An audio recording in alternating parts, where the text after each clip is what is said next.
So as a leader, so you've got your own resilience plan worked out for yourself. Then one thing we did as a team was talk about daily habits, routines, and share it as a team to try and help everyone become more resilient. So how is it, any leadership tips for helping your teams become more resilient? Anything? Yeah, it's a tricky one, isn't it? It's because as a leader, yeah, we are naturally trying to motivate, be positive, be upbeat, to assist our staff in what they're going through. But at the same time, we're going through the same challenges. Yeah. And so first of all, be kind to yourself, be nice to yourself, implement some of the structure that will work for you, and then find that discipline. But in terms of bringing that to your staff and trying to I guess, educate and support them, I think it comes through, talking to them about that you're, in an empathetic way, in an awareness way, understanding at a unique individual level what that person's going through, because we all are dealing with the current situation of the pandemic on an individual basis, because we all come from different backgrounds, different experiences. Our own family environment is all very different. So I think that if you can find that time, whether it's 5 minutes, to be able in a week or in a month or however it may be, to seek out a conversation at an individual basis and have an empathetic conversation about how they're going, what's working for them, what's not working for them. Be transparent, honest, and show your vulnerability as a leader as well, so that they can relate. Because often as leaders, we put up this front that we are strong and that we are resilient and we are successful, but it's not always the case. And if we can show our vulnerability and our empathy and understanding of what they're going through, and then give them some tricks of what we've spoken about today, does it help to maybe find some structure? What makes you feel good? Could you find some time in your day to proactively engage in these activities? Can we set some goals for you? What do we want to achieve this week? Help build their confidence that they know that at the end of the day, you've got their back, that they're supported, and that you are someone that they can reach out to and talk to, and that you're going to listen and give them some helpful tricks and tips, whether it be around structure or discipline or being kind to themselves or making sure that they get rest and recovery. I've heard a lot of stories about people so concerned about performance and that they're going to lose their job because of the financial crisis that we're embarking on, or soon going to embark on, that they are just overworking and trying to overperform. But it's those individuals that need to be told, you need to rest and recover. Because we don't want burnt out employees. Definitely. So how do you balance, and we've got some questions, particularly around, the mental health piece, but what's your view around resilience? Is it just mental or physical resilience as well, but more in the sort of, not in the elite athlete context, more in the business context? Yeah, it's, to be honest, without the appropriate mindset, your skill set's not going to be there. Yeah. And so resilience is a mindset that enables the skill set to come to fruition. Yeah. And it's that teachings of resilience, fueling one's resilience with positivity. And there's ways in which we learn resilience. It's not something that comes overnight. It's something that comes through experience, reflection, self-awareness, understanding yourself intrinsically, what works for you, what doesn't work for you, and finding that inner belief that you can keep going no matter what you are faced with, no matter how difficult the situation you're in, that you've got this innate belief within yourself that you can keep going and that you will keep going. And at the end of the day, that light will shine, and then you will become that sparkly element that I spoke about. Fantastic. And I think, you only have to look at the Olympics, and prior to that, with Naomi Osaka, the tennis player, and Simone Biles saying, it's okay to start to talk about this stuff. Whereas previously it was almost a taboo subject. You know, it's okay to talk about, you know, pulled hamstring, but talk about your mind not being right. And that's, well, you know. I know. It's actually fascinating to see why we actually never brought this up, to be honest, you know, because I truly believe the power of the mind it has more talent than the physical attributes. Why do you think we didn't talk about it before then? Sorry, say that again. Why do you think we haven't talked about it so much before? I really don't know, to be honest. It almost, prior to this current day, it was seen as failure. It was seen as that you are not strong enough.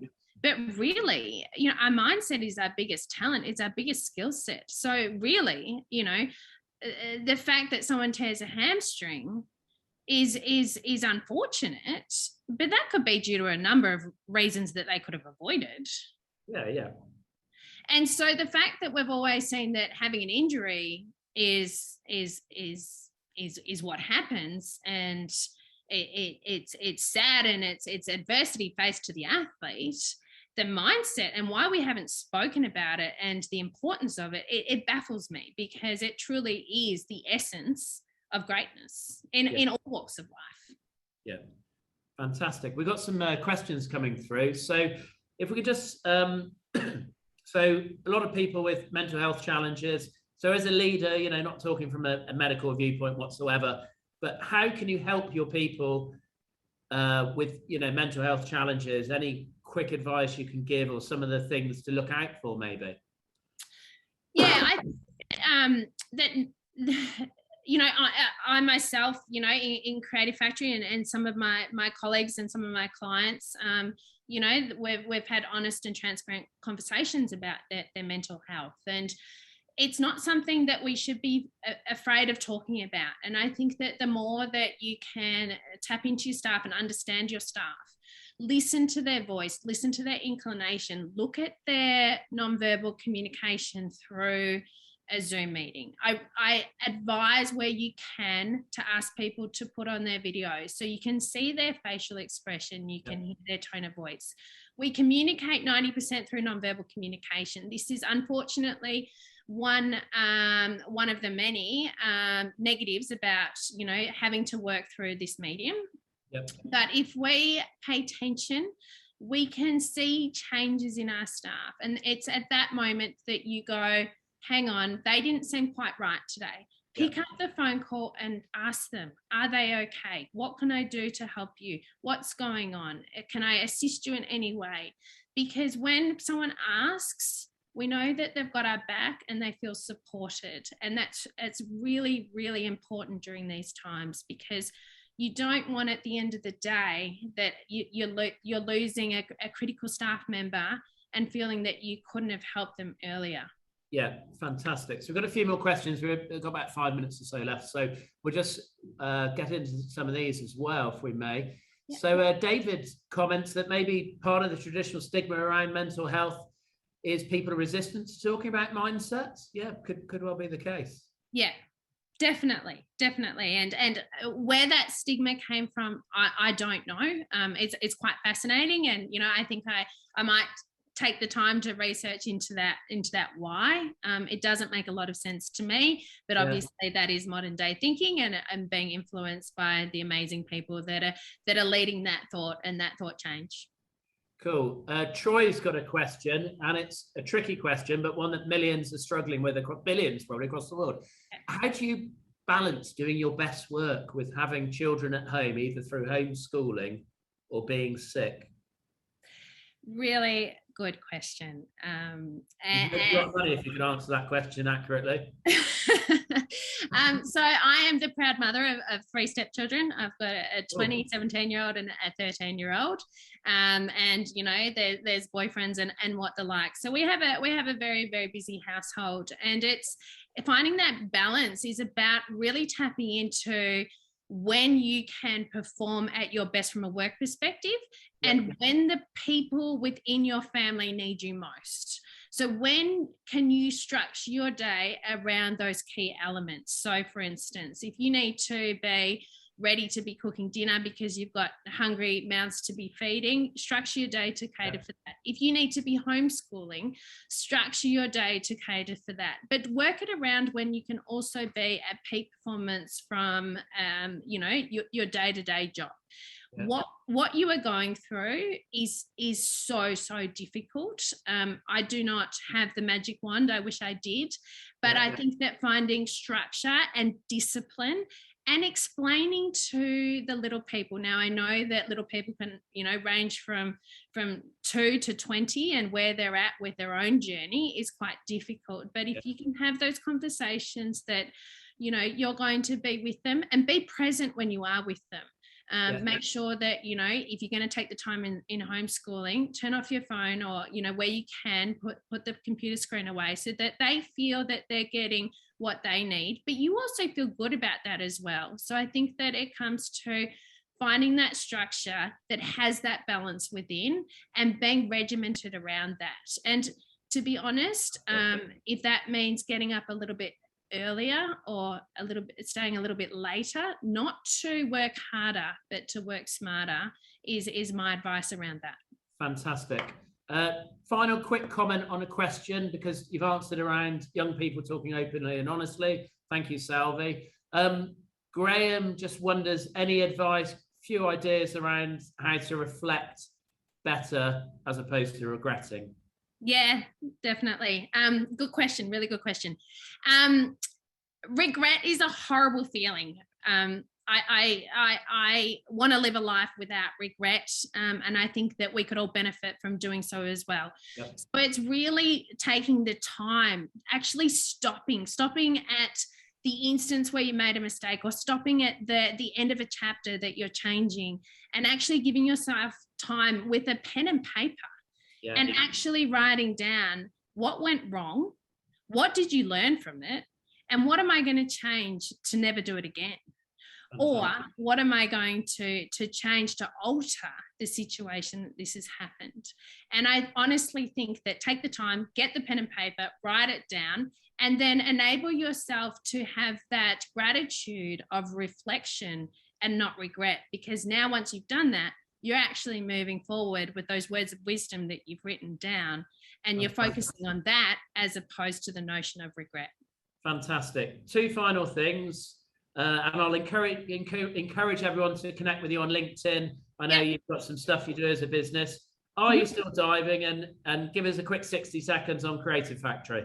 Yeah. So am I still diving? No, but I have had this little inkling that during the pandemic, when we can't do much, is that something that I might want to persevere in trying to do? Probably not, but if I was, I'd obviously have to dig deep into that big bag of resilience to do so. I do miss it. I love being able to be free and fly through the air and land in the water. It's a fantastic sport. So anyone that has a young kid, I couldn't support the sport more. It's a beautiful sport to get involved in. Cool.